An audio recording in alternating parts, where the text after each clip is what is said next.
The brass service bell trembled on the marble foyer table, chiming once as a glass shattered somewhere deeper in the house. The hilltop estate, walls of glass, white stone, money in every corner, swallowed the sound and gave it back as a thin, cold echo. Air conditioning hummed like a held breath. "Stop! Please, Lennon, stop!" a young woman cried. Nora stepped across the threshold, shoes whispering on polished stone. 56 steady hands, pressed uniform, and a quiet smile she used more like a light than a shield. The billionaire's son, Lennon Hart, 10 years old with irises the gray of winter water, was standing on a dining chair, palm bleeding in thin lines from the broken tumbler he'd hurled. A nanny cowered behind the island, her cheeks wet, her shoulders small. "Lennon," the nanny said again, voice breaking. "We're okay. We're okay. Don't say my name," the boy snapped. He gripped a silver fork and struck the chair back with it. Clank, clank, clank. Nora did not rush. She let the house feel her arrival. She let the boy see her. Sunlight from the south glass wall laid a pale ladder on the floor between them. She stopped at the first rung. "Good afternoon, Lennon," Nora said. "Nora's here." The fork paused midair. A flicker, not fear, recognition. The boy's jaw tightened. His head tilted the way a hawk watches a field.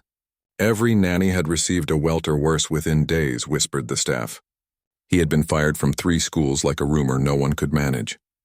But the first time Nora had walked past him in the hallway 2 weeks ago, he had smiled quick as a secret.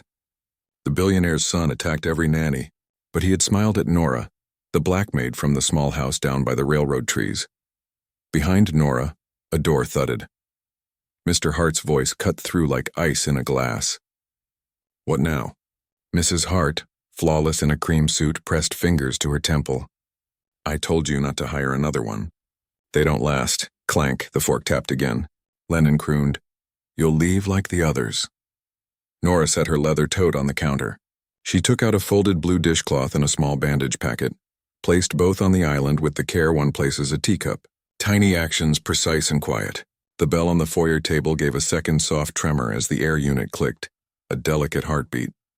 "Lennon," Nora said, voice a cotton thread pulled through cloth. "Your hand is stinging. We can rinse it, or we can let it sting.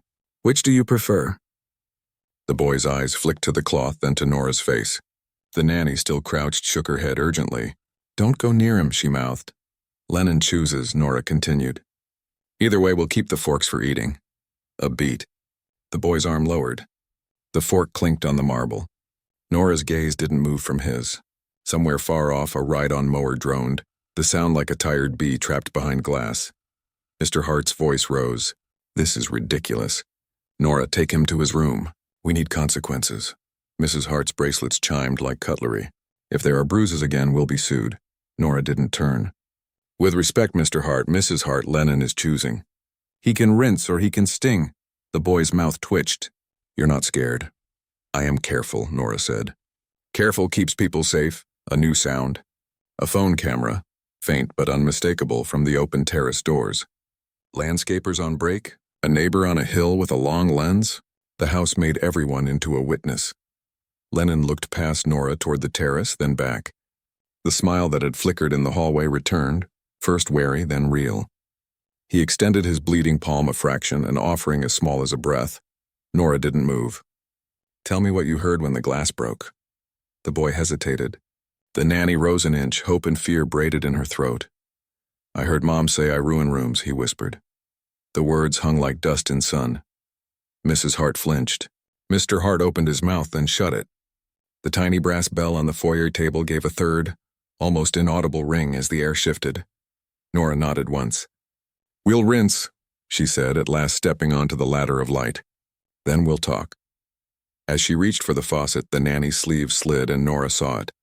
A row of thin, fading marks on the nanny's forearm, parallel as tally lines. Not just from today, not by accident. And yet, the boy had smiled at Nora, and only Nora.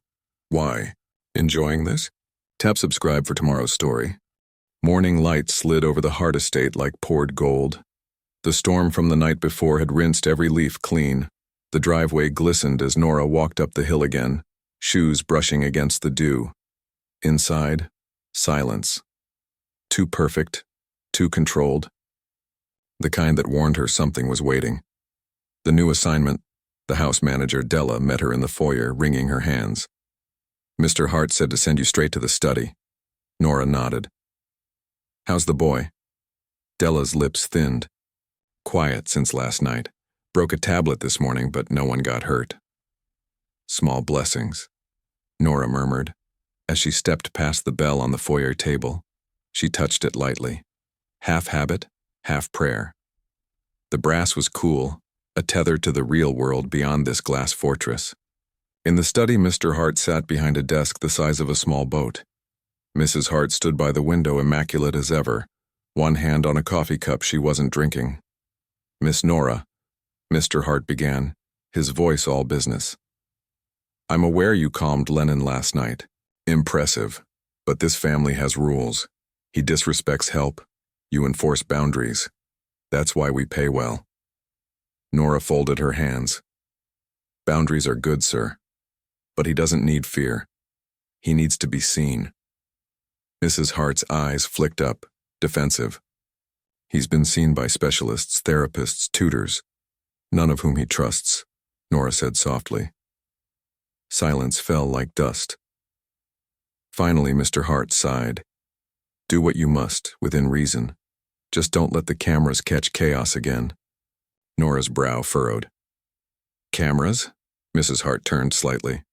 "We had reporters once. Lennon's episodes attract attention. My husband's investors don't need more rumors." So that explained the watcher on the terrace. The house wasn't just glass. It was a cage built for appearances. First contact, Lennon was in the garden, barefoot on the wet grass, poking at a puddle with a stick. The nannies used to hover. Nora didn't. She simply stood nearby, folding laundry on a low wall. "Your hand?" she asked without looking up. He raised it. The small wound was clean, bandaged neatly. "It's fine." She nodded. "Good. You cleaned it well?" He frowned. "You're not going to ask why I did it?" "Would you tell me if I did?" He considered that, then shrugged. A wind rustled the hedge. Somewhere in the distance, an aircraft hummed. A private jet, maybe. Another reminder of the world this family floated in. Nora said quietly, "When glass breaks, it tells you how strong the air around it was. Sometimes the air is too heavy." Lennon glanced at her, then back to the puddle. "Do you ever break things?" "I mend them." He nodded once, then pointed to a crushed daisy by his foot. "This one's too late." "Not if the roots still hold," she said. "Give it water." He didn't move for a long time. Then, silently, he crouched and cupped water into his small palm, letting it fall onto the bent flower. Nora pretended not to see, just kept folding. The Hart family dinner. That evening, the household dined at a table long enough for 20, though there were only 3 of them and Nora hovering near the doorway. Lennon ate quietly. Mr. Hart scrolled his phone. Mrs. Hart rehearsed politeness between bites. Then Lennon spoke without warning. "Dad, if people only behave when they're scared, does that mean they like you, or they just don't want trouble?" The fork froze halfway to Mr. Hart's mouth. Mrs. Hart's cup rattled softly. Mr. Hart forced a smile. "Where did you hear that, son?" Nora's eyes lowered. Lennon pointed vaguely. "Nora said it. Kinda." The silence stretched. Mr. Hart's tone sharpened. "Miss Nora, that's not an appropriate conversation to spark with a child." She met his gaze, calm but firm. "I didn't speak of fear, sir. Lennon did. I only asked what he thought." Mrs. Hart set down her cup. "You're not paid to counsel him. I'm paid to care for him safely," Nora said evenly. "Safety includes the heart." A small tremor moved through Lennon's shoulders like he was holding something back. Mr. Hart's jaw tightened. "We'll review this later." But Lennon's voice rose, brittle and clear. "Don't yell at her." The glass in his hand shook, water spilling over. Nora saw it, the shift, the edge of a storm, and stepped forward. "Breathe," she said. For 1 second he did, then he flung the glass against the wall, the shards scattered like snow across the marble. Mr. Hart stood, furious. Mrs. Hart's hands went to her face. Nora simply moved between them. "Everyone out," she said quietly. "Let him breathe." The boy's eyes were wet, not angry this time. Confused. "Why do you keep helping me?" he whispered. "Because someone must," she said. Outside, the security cameras blinked red, recording everything. And that video, unbeknownst to them, would not stay in this house much longer. Rain came again the next morning, tapping softly against the glass walls of the Hart estate. The air smelled of lavender polish and money, of a house too clean to breathe in. Nora arrived early, umbrella dripping, her reflection ghosting in every surface as she walked. Something was wrong. She could feel it in the hush. The leak Della met her in the foyer, pale and whispering. "It's all over the net." "What is?" Nora asked. "The video, last night's dinner. Someone posted it. Lennon throwing the glass. You standing between them. People are saying you're, well, the only one he listens to." "It's everywhere, Nora, everywhere." Nora froze. "Who filmed it?" Della shook her head. "No one knows. Maybe a security leak. Mr. Hart's furious. Mrs. Hart won't come downstairs." The bell on the foyer table caught a beam of gray light, glinting once like a warning. Nora took a breath, calm and deliberate. "And Lennon?" "In his room. They've locked him in until the PR team comes. Containment Mister." Hart's voice thundered from the study when she entered. "Do you have any idea what this cost me? My board wants a statement by noon." Nora didn't flinch. "Sir, a child's pain was filmed, not caused by me." He slammed a palm on the desk. "You spoke to him like you're some therapist. He needs control, not coddling." "You're fired." Mrs. Hart appeared in the doorway, tears just below the surface. "Wait, Samuel. Maybe she can help manage the narrative." "The narrative?" Nora repeated quietly. Mrs. Hart's voice softened. "If you appear in the interview, say the boy's improving under our guidance. It will calm the public." Nora looked between them. "You want me to lie?" "To protect him," Mrs. Hart said quickly. "To protect your name," Nora corrected. A cold silence settled. The only sound was the rain sliding down the glass. Mr. Hart turned away. "I said leave, but Nora didn't move." "He trusts me. Let me see him before you decide what to say to the world." Mrs. Hart's expression trembled. After a beat, she nodded. 5 minutes. The locked door. Lennon sat on the carpet, knees up, tracing circles in the fibers. His room was enormous, too large for one boy, filled with toys untouched and books stacked like trophies. When the door opened, he looked up sharply, then relaxed. "You came back. I told you I would. They said you're bad for me." Nora crouched beside him. "What do you think?" He hesitated. "You don't lie." "That's weird here." Nora smiled faintly. Honesty can sound loud in quiet houses.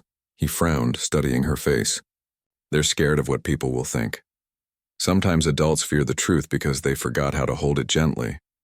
He was quiet, twisting a thread on his sleeve. "Are you scared of me, Nora?" "No, but I'm careful. Careful means I see both the hurt and the reason behind it." His lip quivered. "They said you'll go like the others." "Not yet," she said softly. He looked at her hand resting on the carpet, then reached out, tentatively, as if touching something wild, and laid his small hand over hers. "Then I'll tell you a secret," he whispered. Her heartbeat quickened. "All right, the glass."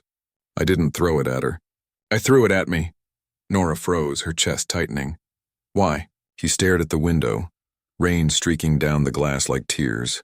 "Because if I break something, they stop fighting for a minute." Nora's throat closed. "Lennon, that's not your job." He blinked fast. "You're the only one who says that." Before she could answer, the intercom crackled. Mr. Hart's voice echoed coldly. "Miss Nora, please report to the study immediately." "Security is waiting." Lennon's eyes widened. "Are they taking you?" Nora forced a smile. "Not yet." She reached into her pocket, pulled out a small brass bell, its twin from the foyer. She placed it in his palm. "If you need calm, ring this once, just once. And remember, you have a voice." He clutched it like treasure. As Nora stepped out, she caught sight of the camera blinking above the door, red, recording again. But this time she didn't mind. Some truths needed witnesses. The public unfolding by noon, news vans were at the estate gates. Screens flashed with the leaked footage, the glass breaking, the maid shielding the boy. The caption read, Who was the woman who stopped the billionaire's son? Online sympathy poured in. Hashtag spread. Some praised her calm. Others demanded the boy's removal from his parents' care. Inside, the hearts scrambled. Their PR director paced. We can spin this, show family unity. Mrs. Hart, hold the boy's hand, smile. Nora, you stand nearby. Say he's improving. Nora folded her arms. Or tell the truth that he's a child crying for safety in a house that listens only when the cameras are on. The room went still. Mrs. Hart's eyes glistened. You don't understand our world. Nora's voice was steady. No, ma'am. I just understand children. And outside, at the tall iron gates, the sound of reporters shouting questions grew louder like an approaching storm. The afternoon sun finally broke through the clouds, slicing bright beams across the marble floors. But the light didn't make the Hart mansion warmer. It only exposed more of its cold gleam. Inside, the house was under siege. Security men paced near the doors. The PR director barked into a headset. Every mirror reflected worry. Every whisper carried tension. And through it all, Nora moved quietly, like a steady current beneath storm waves. The statement at 2 p.m. A makeshift press briefing was arranged in the marble foyer. Mr. Hart stood stiff in his navy suit, his jaw clenched tight enough to crack glass. Mrs. Hart held Lennon's shoulder, though her hand looked more like a grip than a comfort. Nora stood to the side. In her plain uniform, eyes lowered, cameras flashed. A sea of voices blurred together until one reporter shouted, Is it true your son has attacked multiple caretakers? Why is this maid the only one he listens to? Mr. Hart's nostrils flared. Our family is dealing with a private medical matter. We ask for privacy and understanding. Another voice broke through. Then why post footage showing your employee shielding him? That wasn't leaked by media. It was from your own surveillance feed. Gasps rippled through the crowd. Mrs. Hart turned sharply toward her husband. Samuel, what? But he was already reddening. End this now. No more questions. The cameras flashed faster. Lennon began to fidget, eyes darting. His small hand slipped from his mother's grasp, searching the pocket where Nora had placed the tiny brass bell. It wasn't there. She'd given it to him upstairs. His fingers brushed air. Panic flared in his eyes, and then something strange. He looked directly at Nora. She nodded once, slow and calm. He breathed, once, twice, and didn't lash out. The cameras caught it, the boy calming himself, not because of his parents, but because of the woman standing quietly at the edge of the frame. The backlash by evening. The video clip had already gone viral. The boy who found peace with the maid. Talk shows debated it. Commentators dissected it. Some saw hope. Others accused the Harts of neglect. Inside the mansion, the mood turned raw. Mr. Hart stood at the window, bourbon untouched beside him. You think you saved him, Nora? You've turned him into a circus act. I didn't post the videos, Nora said evenly, but maybe it's time people saw what pressure does to a child. Mrs. Hart's voice cracked. You make us sound like monsters. I think you're frightened parents, Nora replied. And frightened parents make poor decisions when pride leads. Mr. Hart slammed the glass down. You're fired. Get your things. But Mrs. Hart's voice broke in, soft but firm. Samuel, stop. For once, just stop. He turned to her, stunned. She had never interrupted him before. Maybe she's right, she said, eyes glistening. He smiles with her. He listens. We can't buy that. You think this woman knows better than us? Mrs. Hart took a slow breath. I think she remembers something we forgot. The moral crossroads that night, Nora packed her bag quietly in the small servant quarters. Her fingers brushed the framed photo of her own son, grown now, serving in the Navy. The same calm eyes Lennon had. There was a knock. She opened the door and found Lennon standing there in his pajamas, clutching the tiny brass bell. I rang it, he said. 3 times. You didn't come. Her eyes softened. Once is enough, remember? He shook his head. They said you're leaving. Nora knelt. Sometimes leaving is part of helping. You'll still have your voice and your bell. He swallowed hard. They won't listen if you're not here. Then you'll have to make them. His lip trembled. I don't know how. She reached out, resting a hand over his heart. Start here. When it hurts, speak from this place, not your fists. He nodded slowly, eyes glistening. Then he did something no one in that house had seen him do. He hugged her, just as he stepped back. A shadow moved in the doorway. Mrs. Hart stood there silent, tears shining under the hall light. "I came to say thank you," she whispered. "He's never done that before." Nora rose. "He doesn't need me forever, ma'am. Just someone who believed he could change." Mrs. Hart nodded faintly. "Maybe we all needed that." The seed of the twist as Nora turned to leave. The faint hum of a phone vibration buzzed in her apron pocket. She frowned. Unknown number. A calm voice spoke on the line. "Miss Nora Benson? This is Child and Family Services. We've reviewed footage from the Hart residence. We'd like to speak with you privately about the boy's welfare." Her hand tightened on the phone. Outside, thunder rolled again, low and distant. The calm was ending. The real storm was just beginning. The next morning, the estate was quieter than usual. Too quiet. No reporters at the gate, no humming of staff. The rain had stopped, leaving everything washed and glinting like a photograph left too long in sunlight. Nora arrived early, unsure whether to ring the bell or simply walk in. Her hands were steady, but her chest carried a weight she hadn't named yet. When Della opened the door, her face looked different, half relief, half worry. "They're waiting for you in the parlor," she whispered. "And there's someone else here." Nora stepped inside. The air smelled faintly of lemon polish and tension. The visitor in the parlor. Sunlight poured through tall windows onto three figures. Mr. Hart, standing stiff by the fireplace. Mrs. Hart seated and pale. And a woman in a gray suit holding a clipboard. "Miss Benson," the suited woman said, rising. "I'm Dr. Elise Ward from Child and Family Services. We've reviewed the footage and several reports regarding the boy's behavior and care." Mr. Hart's voice cut in. "This is absurd. My son isn't a case file." Dr. Ward met his glare without flinching. "Your son is a child under distress. We're here to assess the environment." Mrs. Hart's voice trembled. "You mean to take him away?" "No," the inspector said. "Not yet. But we're concerned about repeated patterns of aggression and inconsistent adult supervision." Mr. Hart's face darkened. "You have no authority to come into my home." Dr. Ward held up a document. "Actually, Mr. Hart, this is a voluntary review initiated by your employee." Nora froze. "Me?" Dr. Ward smiled faintly. "You didn't file it directly. But your calm intervention and the footage you allowed to be shared initiated an anonymous concern. My office traced it back to you." The room seemed to contract. The brass bell on the foyer table gleamed through the open doorway, catching a blade of morning light. Mr. Hart's jaw tightened. "So this is your plan? Humiliate us. You'll regret this." Nora stood still. "I didn't plan anything. I only refused to look away." Dr. Ward nodded approvingly. "Ms. Benson, we've reviewed your employment background.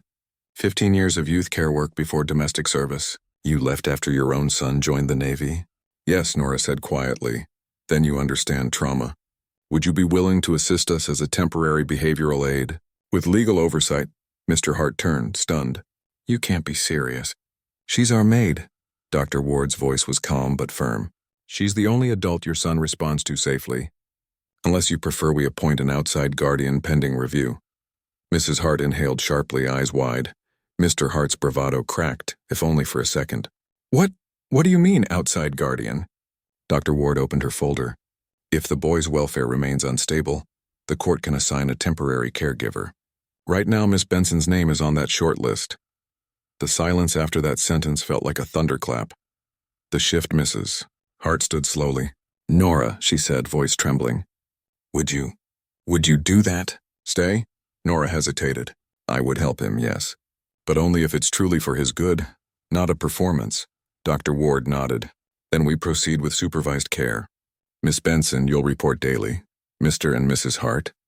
We'll review your parenting plan next week." She closed her folder and extended a hand to Nora. "You may have just changed this boy's life." As the social worker left, the air felt lighter, but fragile. Like new glass, Mr. Hart turned toward Nora, eyes sharp. "You've turned my family into a case study." Nora met his stare evenly. "No, sir. I gave it a chance to heal." Upstairs, when she entered Lennon's room, he was sitting on the rug, the brass bell beside him. "They said you're staying," he whispered. "For a while," she said, kneeling. "But this time things will be different. You'll have rules, but you'll also have choices." He studied her face. Are they mad? Maybe. But sometimes truth feels like anger before it feels like change. He nodded solemnly. Can I still ring the bell? Yes, she said. But now when you do, someone will listen. Lennon smiled, small but real, and pressed the bell once. Its chime echoed softly through the house, pure and clean. Downstairs, Mrs. Hart paused mid-step. Her hand tightened on the stair rail, and for the first time, she didn't silence the sound. Outside, clouds parted, sunlight touching the estate's walls as if blessing a fragile truce. But far across town, in a government building, Dr. Ward's assistant filed the report under special review. Guardian candidate Nora Benson. The twist wasn't that the maid saved the boy. It was that she had quietly become his shield, and his legal protector in waiting. The news spread quietly at first, like a rumor whispered in the hallways of power. Then by nightfall it was everywhere again. This time not about scandal or shame, but about a question. Should a maid become guardian to a billionaire's child? The networks loved it. Talk shows debated it. The public was divided. Some called Nora a saint. Others said she overstepped. The Hart's PR team went into overdrive. But even they couldn't control what the world saw now. Inside the glass mansion, the consequences began to unfold. The boardroom storm the next morning. Mr. Hart faced his company's board via video call. His empire, Hart Industrial Holdings, was worth billions, but the shareholders' patience had a price.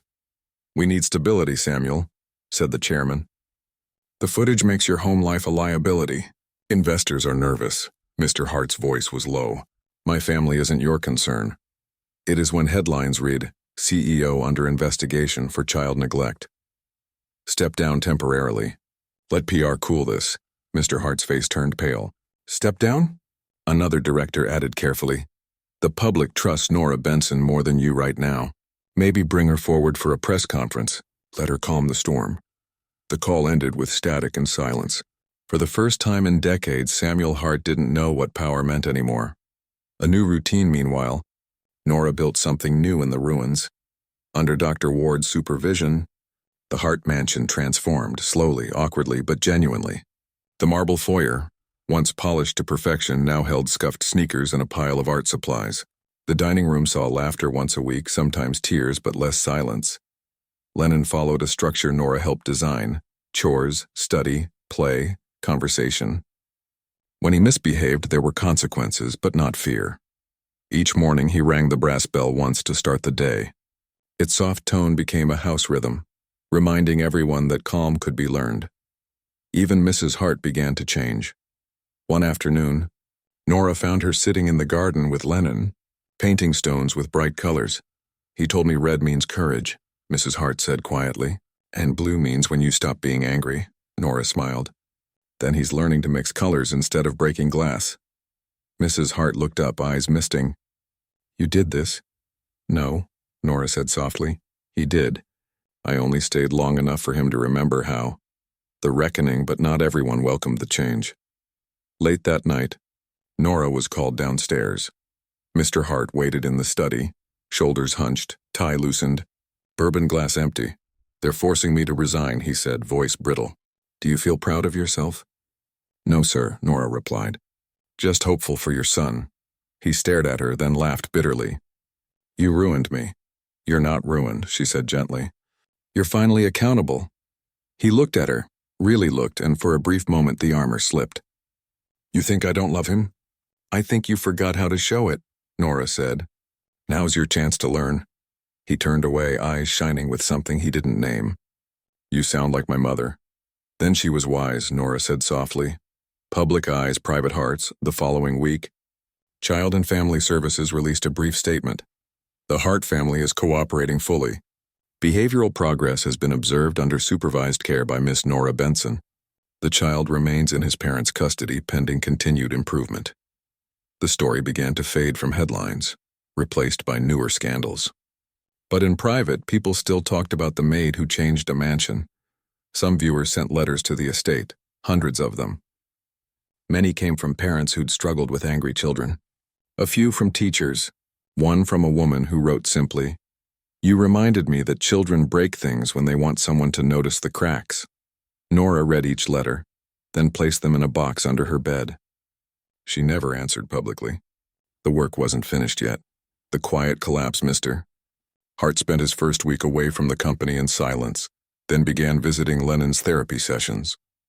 He sat in the corner, awkward and still, as his son talked about feelings instead of punishments. Dr. Ward encouraged him gently. "Just listen, Mr. Hart, no lectures. Just hear him." By the third session, Lennon looked at his father and said, "It's okay to be mad. Just don't make me scared." Mr. Hart blinked fast, tears glinting. "I'll try." Dr. Ward's pen paused, marking the first sign of real progress. The foyer bell that evening, Nora polished the brass bell in the foyer, setting it gently back in its place. It gleamed under the chandelier's soft light, no longer just a decoration but a promise. She didn't hear Lennon come up behind her. "Why do you always clean that bell?" he asked. "Because sound travels farther when it's clear," she said. He nodded, thoughtful. "Then can we ring it together?" She smiled. "Once for peace." He reached up, small hand on hers, and they rang it, one clear note echoing through every room. Upstairs, Mrs. Hart looked up from her paperwork and smiled. In the study, Mr. Hart paused mid-sentence on a business call, took a deep breath and let his voice soften. The house, once built on fear and silence, was learning to breathe again. Outside, dusk gathered on the horizon, warm and slow. Inside, a family and one steadfast woman began to rebuild not just trust but a new way to live. The scandal had stripped away power. What remained was something better, humanity. 3 months later, spring settled softly over the hilltop estate. The Hart mansion looked different now, still elegant, still vast, but no longer hollow. The fountains ran again. The staff smiled without fear, and the air smelled less like bleach and more like breakfast. Nora walked through the back garden in her simple navy uniform, a basket of folded towels under her arm. A robin hopped along the stone path ahead of her. The world was quiet in a way that made her believe peace could last even here. The new normal inside. Lennon sat cross-legged on the living room rug, building something out of small wooden blocks. Not towers this time, bridges. Mrs. Hart knelt beside him, carefully adding one piece at a time. "This one's crooked," he said. She smiled. "Then we'll fix it together." Nora watched from the doorway, unseen. For weeks, Mrs. Hart had been learning to parent without scripts, to apologize when needed, to laugh even when the house wasn't perfect. Lennon looked up suddenly. "Nora, come see!" "It's a bridge that doesn't fall even when it shakes." Nora knelt beside him, examining the structure. "That's clever," she said. He nodded proudly. "Dr. Ward said bridges are like trust. You have to check them every day." Nora smiled. "She's a wise woman," Mrs. Hart added. "She wants you at our next review meeting. Says the case might close soon." Nora paused. "That's good news, isn't it?" "It is," Mrs. Hart said, eyes soft. "But it means we might not see you every day anymore." Letting go later that afternoon, Nora packed her things in the staff quarters. The small room looked emptier than when she'd first arrived. The photo of her son was already back in her purse. There was a gentle knock. Lennon peeked in, brass bell in hand. "You can keep it," Nora said before he could speak. He shook his head. "It belongs here. It's part of the house now," she smiled. "Then maybe ring it for the right reasons, from joy, not fear." He nodded solemnly, then hesitated. "Will you visit?" "I will," she said. "And I'll expect to see those bridges getting taller." He grinned, a real grin, gap-toothed and bright. Then he darted forward and hugged her tight. For the first time, Nora let herself cry. Not from sadness, but from relief. The final meeting in Dr. Ward's downtown office, the final review, was brief. Lennon sat between his parents, calmer, more confident. The difference was unmistakable. Dr. Ward closed her folder. "Based on our assessment, the boy is thriving. Family supervision will continue informally, but this case is closed." Mrs. Hart reached for Nora's hand. "You gave us our son back." Nora squeezed gently. "You gave him back to yourselves," Dr. Ward smiled. "If you're ever interested, Miss Benson, we have openings for family liaisons. Temporary contracts helping households in crisis." Nora blinked. "You mean do this professionally again?" Dr. Ward nodded. "Exactly this." Nora exhaled, eyes shining. "Maybe it's time." The farewell back at the estate, the Harts gathered in the foyer one last time. The brass bell sat gleaming on the table between them. Lennon reached out and rang it once, a clear, single note, For peace, he said softly. Nora nodded. For peace. Mr. Hart, quieter than he'd ever been, extended his hand. Thank you, Miss Benson. She took it. Take care of each other. Then she turned toward the door, sunlight spilling in from the open entryway. Her steps were steady, her purpose renewed. The quiet went outside. The breeze carried the faint sound of the bell as she walked down the path toward her car. For the first time, the sound didn't echo loneliness. It carried warmth, like a prayer that had finally been heard. Nora looked back once at the glass mansion on the hill. It no longer seemed like a fortress. It looked almost human. She smiled to herself, then drove away. In the rearview mirror, the sky was blue, clean, forgiving. 6 months later, the Hart estate had changed in quiet, almost invisible ways. The gardens were less manicured but full of color. The windows, once polished to cold perfection, now bore the faint fingerprints of a boy's laughter. Inside the kitchen, the smell of apple pie drifted through the house. It wasn't store-bought. Mrs. Hart had learned to bake. She hummed softly as she worked, a tune Lennon had taught her from school. Outside, near the garden bench under the elm tree, a familiar brass bell hung from a small wooden post. Its surface had dulled a little from rain, but its tone remained clear, a steady chime when the wind passed through. The visit a sleek gray car pulled up the hill. Nora stepped out, older by another year, but lighter somehow, her uniform traded for a neat blazer and flats. She carried a slim folder marked Family Liaison Program, State Pilot Project. Dr. Ward had been right. Nora had returned to the field, helping other families rebuild what they'd lost. But today wasn't work. Today was personal. Mrs. Hart greeted her at the door, flower on her sleeve, eyes warm. You're early. Lennon's still out back with his father. Both of them? Nora asked, smiling. Mrs. Hart nodded. Yes. They built something for you. The bridge in the garden, Lennon was crouched beside Mr. Hart, both of them painting a small wooden structure that crossed the koi pond. Bright colors gleamed under the afternoon sun, red, blue, gold, and white. Lennon spotted Nora first. Nora, come see. She walked closer, eyes softening. It's beautiful. Mr. Hart straightened, wiping his hands on a rag. He designed it himself, said it needed to connect every part of the garden. It's called the Bridge of Calm, Lennon said proudly, so no one forgets how we fix things. Nora's throat tightened. That's a good name, he grinned. You helped build it, too. Mrs. Hart joined them, sliding an arm around her husband's waist. He still rings the bell every Sunday. Says it keeps the house honest. They all laughed quietly. The kind of laughter that heals. A quiet moment. As dusk fell, Nora sat alone on the bench under the elm tree, watching the pond ripple with color. The brass bell beside her caught the fading light. Lennon came over, holding a folded piece of paper. I made you something. It was a drawing, childlike, messy, full of heart. 3 stick figures held hands under a bright yellow sun. The tallest one, labeled Nora, stood between 2 smaller ones labeled Mom and Dad. Above it, in uneven letters, were the words, Family means the people who stay when it's hardest. Nora blinked back tears. That's beautiful, Lennon. He smiled shyly. It's true. She hugged him gently, breathing in the scent of paint and spring air. Then never forget it. Full circle later, as the evening light softened to gold, Nora rose to leave. The Harts walked her to the car. Mrs. Hart pressed a small envelope into her hand. For your foundation, she said quietly. To help more families like ours. Nora looked down at the check inside. Not extravagant, but sincere. Thank you, she whispered. Lennon reached up and rang the garden bell once, its tone clear and soft against the coming night. For peace, he said again. For peace, Nora echoed, smiling through her tears. As she drove away down the winding road, the sound of the bell faded behind her, gentle, steady, eternal.